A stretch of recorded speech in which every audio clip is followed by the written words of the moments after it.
Se 39% dos europeus imediatamente associa a palavra arte à cultura, nomeadamente relacionando-a com as artes performativas e as artes visuais,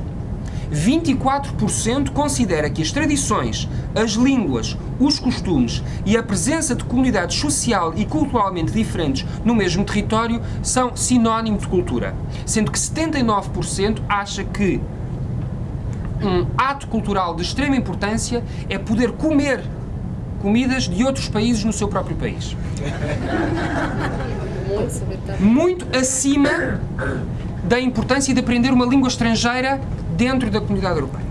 Segundo o mesmo estudo, 78% dos habitantes da União Europeia consideram que assistir a um programa cultural na televisão ou escutar um na rádio, mesmo que uma vez por ano, é uma atividade cultural. Mas apenas 46% o fazem mais do que 5 vezes por ano. Ler um livro vem em segundo lugar na tabela. 72% leem um livro por ano, mas apenas 37% o fazem mais do que 5 vezes. Depois, contam-se as visitas a lugares históricos, 54% por um ano, 12% 5 vezes ao ano, e no fim da tabela, a ida ao teatro, 32% e 4%, respectivamente. E abaixo disto tudo, a ida ao balé, à dança e à ópera, com 18% e 2%, respectivamente. Por outro lado, 36% dos europeus considera que a ocupação do tempo em decoração, jardinagem e trabalhos manuais é uma atividade cultural.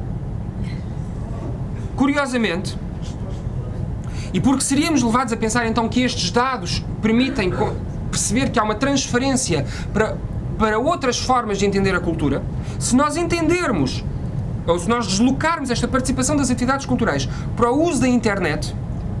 considerada normalmente o grande culpado pelo afastamento das pessoas na participação das atividades culturais, este barómetro mostra que 46% dos europeus nunca usa a internet fora do âmbito laboral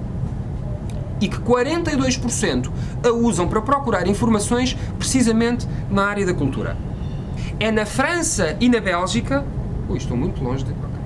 tradicionalmente países reconhecidos pela importância que dão à cultura, que os cidadãos se queixam da falta de conhecimento, 24% nos dois países. Ora, para o diretor-geral do Departamento de Educação e Cultura, o Xavier Troussard, diz que esta explicação, se complexa, não deixa de ser o reflexo do entendimento que os europeus fazem da cultura. Cada vez mais, a cultura confunde estilo de vida com valores e referências culturais. Assim, o acesso a diferentes produtos de diversos países numa mesma cidade, bem como a facilidade de deslocação entre países, dão aos cidadãos um sistema de pertença a uma sociedade aberta, dialogante e culturalmente empenhada. É por isso que 67% considera que a Europa é o continente da cultura, em oposição aos outros continentes, sendo a Holanda o país com o valor mais baixo dos 27 países Estados-membros. E 39%, portanto, a Holanda com 39% é o país com o valor mais baixo. E a Eslováquia, aquele que se apresenta no topo da tabela com 92%.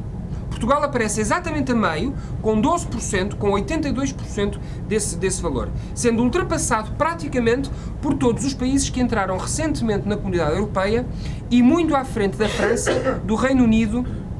e da Alemanha, que ocupam os lugares 22, 23 e 24 da tabela. Isto quer dizer que os países mais recentes, portanto, os países que nos últimos 4 anos entraram na Comunidade Europeia, depressa perceberam que aquilo que eles têm de mais seguro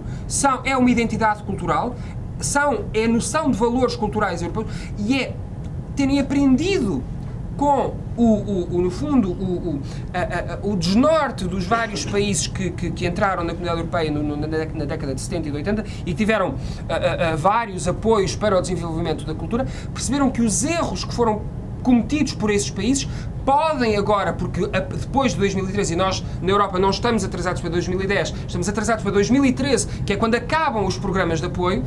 para os países que hoje já são ricos e são transferidos para os países, para os países de leste, esses apoios vão permitir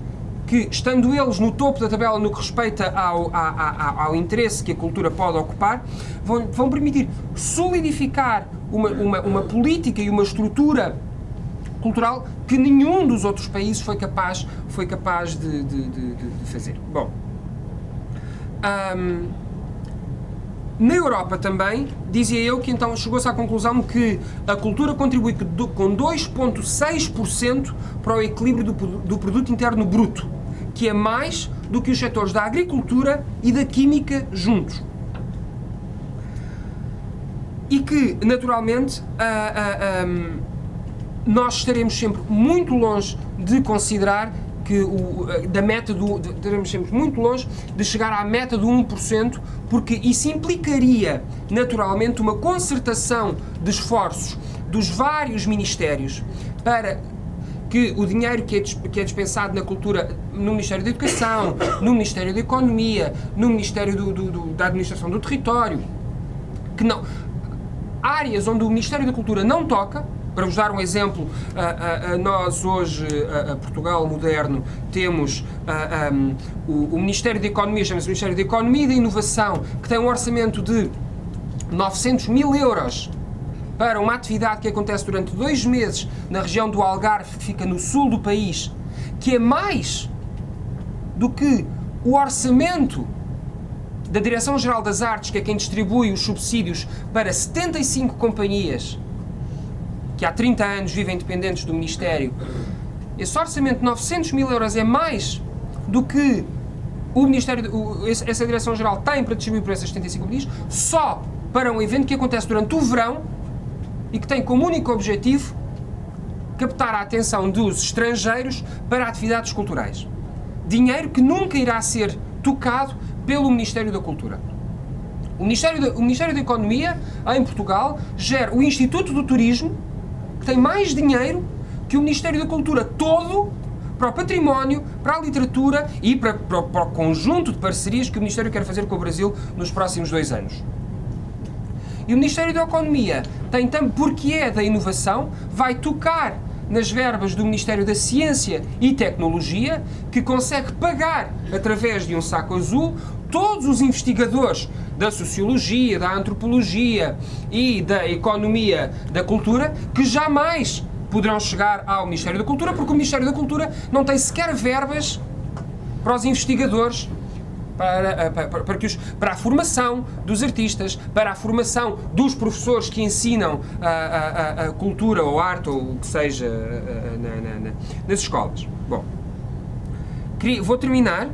dizendo-vos apenas, e para que vocês não achem que eu não preparei nada em relação à área da dança, que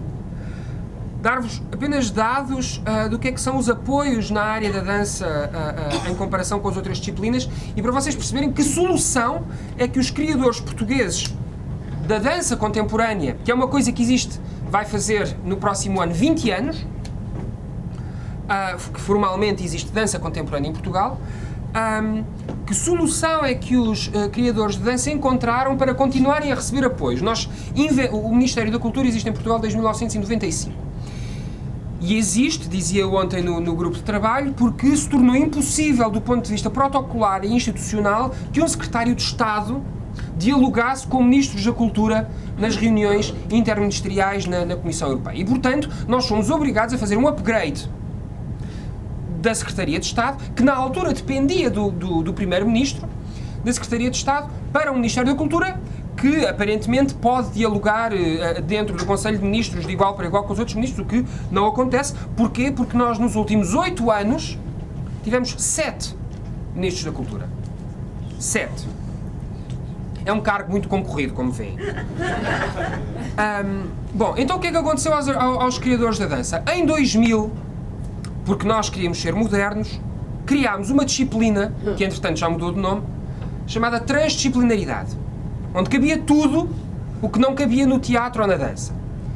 E todos os anos nós fomos assistindo ao decréscimo de apresentação de propostas dos coreógrafos que na Europa eram no resto da Europa eram sustentados por circuitos de dança, por programas de dança, mas em Portugal, porque a verba estava a diminuir no setor da dança, foram transferidos para a transdisciplinaridade, onde